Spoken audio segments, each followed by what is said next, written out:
The small space with every nook and cranny occupied by tables and bar makes Scott's Place perfect for the Spanish-inspired cuisine with a California touch. Appetizers, classic tapas, or large plates, it's all there on Market Street in San Francisco at Canela Bistro and Wine Bar. Our inspiration for Canela came from trips to Spain and just being inspired by the amazing food and the service and the presentations, and we wanted to capture that and bring that back here. My name is Matt Schuster, and I'm the chef and co-owner of Canela Bistro and Wine Bar. Paco's my partner, and he grew up in Madrid. Many of our recipes came from Paco's family and Paco's mom teaching me her recipes in her kitchen in Madrid. He tests everything that we're doing, and he is not afraid to tell us if it is not exactly what he grew up with. There's a farmer's market half a block away. Every Wednesday you'll find either myself or Justin, our sous chef, there. We like to combine with the local ingredients that we're getting many items imported from Spain. We get a lot of our hams from Spain, spices, cheeses, and we're always trying to find more and more to put on our menu. Paco chooses all of the wines. We have, I think, one of the most extensive wine menus of Spanish wine in San Francisco right now.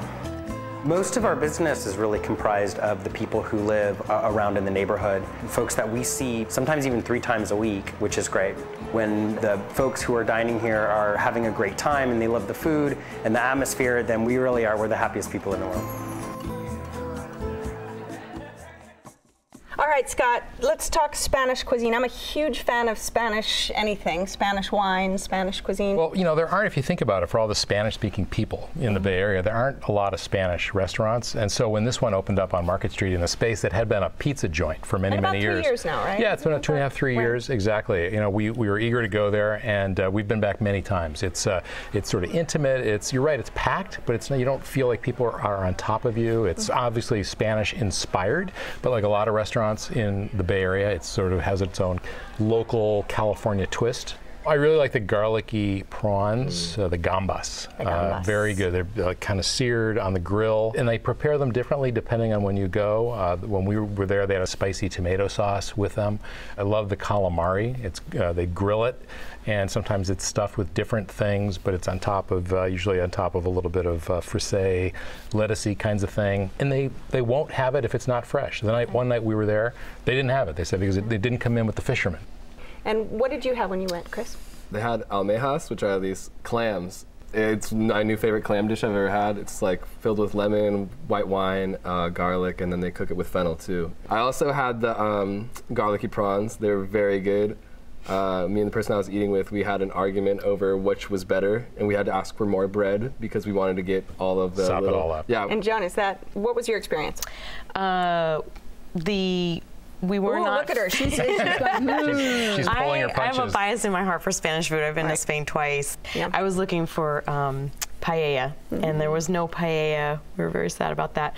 The garlicky gambas were not, for us, it was more of a shrimping broth. It wasn't what I envision as or have had as garlicky gambas. Our favorite dishes were the tortilla española, which came out super seared, layered with potato, egg, onion, and served with this roasted red pepper sauce. So good.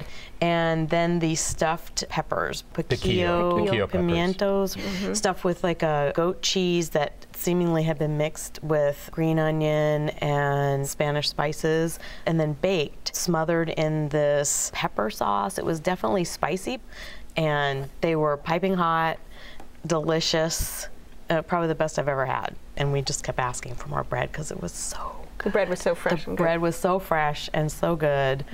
A girlfriend of mine had the riblets, and she said the meat was falling off the bone and delicious, and the sauce was good. But you were hesitating before. Were there some dishes that you didn't enjoy? Well, I felt like the stuff was not seasoned enough. Always wanted salt. Interesting. The patatas bravas were soggy and didn't come with an aioli. There's a red sauce that comes with the patatas bravas usually, and you mix the aioli and the red sauce together. So we were a little disappointed on that level. Maybe it was just was that just an off night for you? Yeah, maybe it was just a night. Or did you have an off night? It's funny because when I was there, the night we were there, we had the asparagus soup, which was delicious, and I thought it was just perfectly seasoned. I thought it was, just the right amount of salt. The night we were there, I thought that was just right.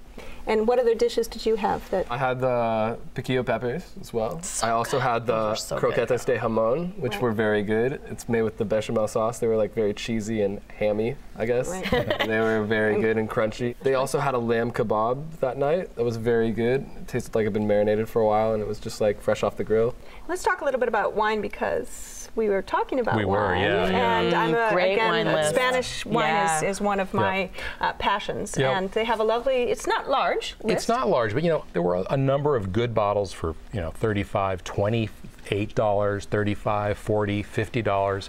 And in fact, the waitress steered us toward a crianza from Rioja, and it was perfect with the food that we ordered. But I really do appreciate it when a restaurant doesn't try to gouge you on the the prices wine. are good. Really Very good. good sangria. Did And you? the sangria is not too sweet, right? No, it was really not. good. I had the red one, and the person I was eating with had the white.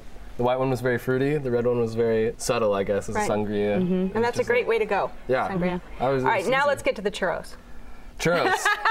Bananas is all I can say about those churros. So good. Like, the person I was good. eating with does not like churros at all, doesn't like the way they smell, doesn't like the way they taste. And Because it can remind you of some really bad carnival food. yeah, that's or I think that's really Funnel what it is. It's just like cake. the bad oil or whatever. Right. She's now like, I gotta go back for my birthday.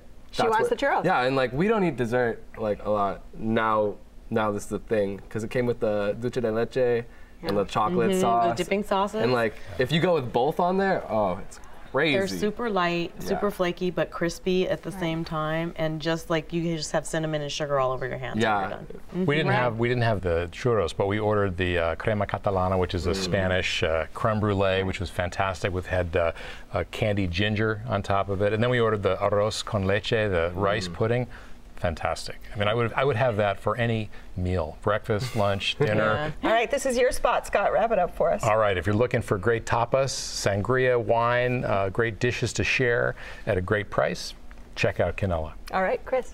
If you're looking for like reasonably priced tapas and you enjoy good people watching, I saw 3 car accidents while I ate my dinner. Go to Canela and check it out. All right, Good time. Joan. Great place for good wine and a nosh in San Francisco if you're in the neighborhood. All right. If you would like to try Canela Bistro and Wine Bar, it's on Market between Noe and Sanchez in San Francisco. The telephone number is 415-552-3000. It's open for dinner Tuesday through Sunday, closed on Monday. Reservations are recommended, and the average dinner tab per person without drinks is around $45.